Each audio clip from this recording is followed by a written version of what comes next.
everyone, I'm Dr. Ruby Soni Chanda from Symbiosis Institute of Management Studies. Today we are going to discuss about marketing communication process. Now, what is marketing communication process and why it is important for marketers? There are different dimensions to it. Important are every marketer need to engage with their audiences. Now, who are these audiences? These are the people who are the customers or the prospective customers for their brand or products. Now, audiences need to understand what the brand or the product is talking about, and accordingly, they will be offering the behavioral or the attitudinal response. This response is very important for marketers because based on this response, they will come to know how their communication has reached to these prospective customers. Now, understanding each customer is also important for the marketers because accordingly they can tailor their communication in terms of message and the tools. Now, integrated approach of communication is then adopted accordingly by the marketers. Now, let's see how this communication framework works. Here, most of the marketers, they adopt DRIP framework. Now, what is DRIP? When we talk about DRIP, it is differentiate, remind or reinforce, informing, and persuasion. Now, let's see what is differentiate. There are many more products and brands in the market along with me. So, how do I tell my customers I'm different? And for that, I need to communicate to them. And many a times, most of the established brands, they come up with the communication wherein they try to tell how my product and brand is different than others in the market. So these differentiation messages or communication is very, very important and they are being put up regularly by the marketers where the competition is intense. Then we have reminder or reinforcement. You must have seen most of the established brands which are there in the market with the considerable market share, still they need to communicate because every day new brands are entering the same market. And these established brands and products, they need to tell that we are also there. So please do not forget. And sometimes customers would like to experiment with the new products which are entering into the market. So what about me who's already there, who's already established? So I need to add some reinforcement or some attraction to my existing customers. That is what reinforcing messages are. That I am there and I am offering you these benefits. So these messages are also very, very important. Sometimes the brands and the products, they talk about some updation, some improvement in terms of the attributes and the features, even about the labeling or the packaging. So whatever we do, it needs to reach out to the target customers or the prospective customers. And here, informing advertisements or the communications are very, very important. And last but not the least is persuasion. Everything goes well, my product or brand is established, my customers are also quite convinced. But still they are not buying, right? Maybe they are buying, they are planning, they will buy maybe tomorrow or day after or maybe after a month. So I need to push them. I need to tell them that this is the right time. Please go and have a look. So these persuasion ads or communication are helping me in achieving this. So this DRIP framework per se is very, very important and it's a very good guide for the marketers to think about what kind of communication they are looking at and how they can design this. Ring, ring, Hutch is now Vodafone. Let's have a look at this example. On September 21, 2007, Vodafone acquired majority stake in Hutch. Hutch, which was an established brand at that time in the market. Brand changes were unveiled nationally through campaign by O&M. Also, objective was to register the message in the mind of the customers that Hutch is now Vodafone in the shortest possible time. idea was to convey nothing changed except the name. And better services and experiences is something which customers should be looking at. Now, this example talks about all the components of drip.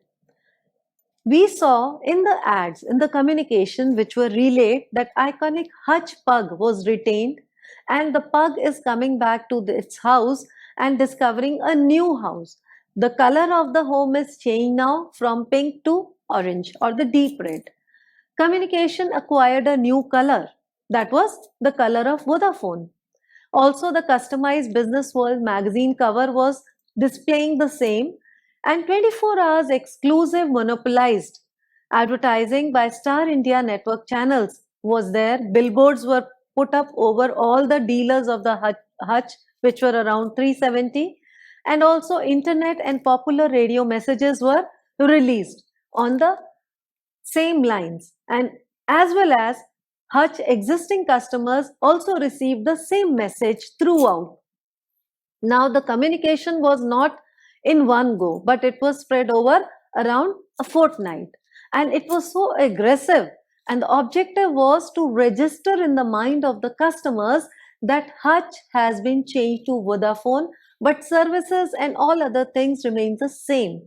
Customers have nothing to worry about, and the consecutive communication which was there was following everything right from differentiation to reinforcement to information and persuasion. And slowly and gradually, the customers who were having Hutch were not having any problem because they could relate with the communication, they could relate with the fact that the company's brand name is only changed, but other services and the product attributes are exactly the same. Now let's have a look at the communication process. When we talk about communication process, the basic communication have different factors. There is one sender or the source which sends a message.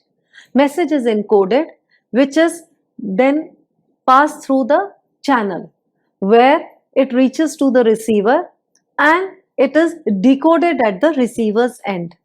Now we have sender and the receiver at two ends, wherein we are having the message which is encoded, and there is one channel, and that channel is very important because that is the media through which we are putting our communication through. But besides that, there are few other important aspects which as a marketer we should understand.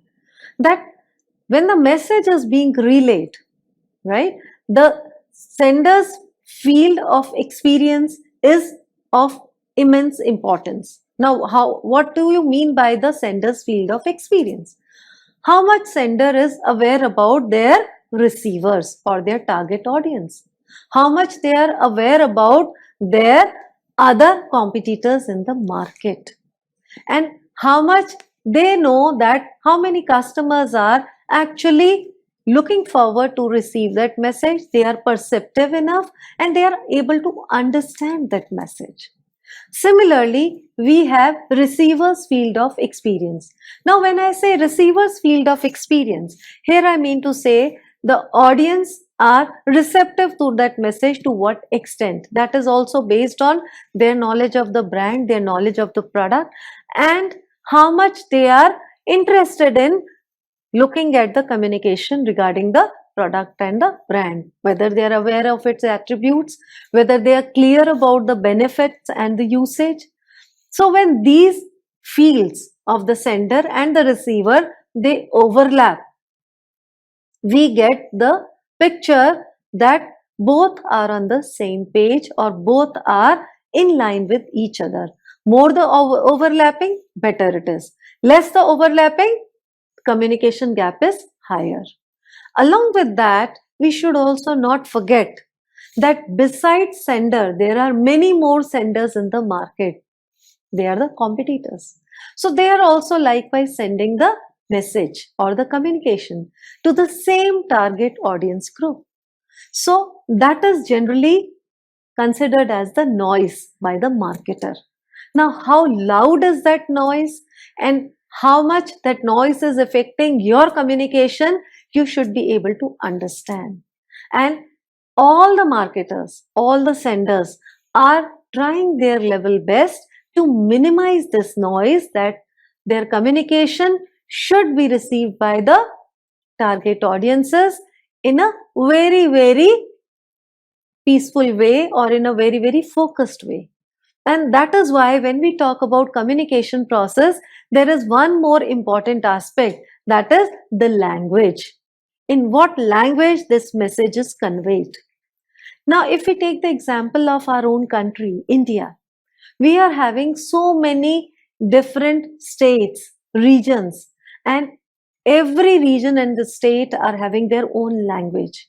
And most of the companies, if they are trying to communicate to their target audiences, they are trying to send the message in the similar way, that is, in their local dialects or in their regional languages. Now, you will ask me, why so?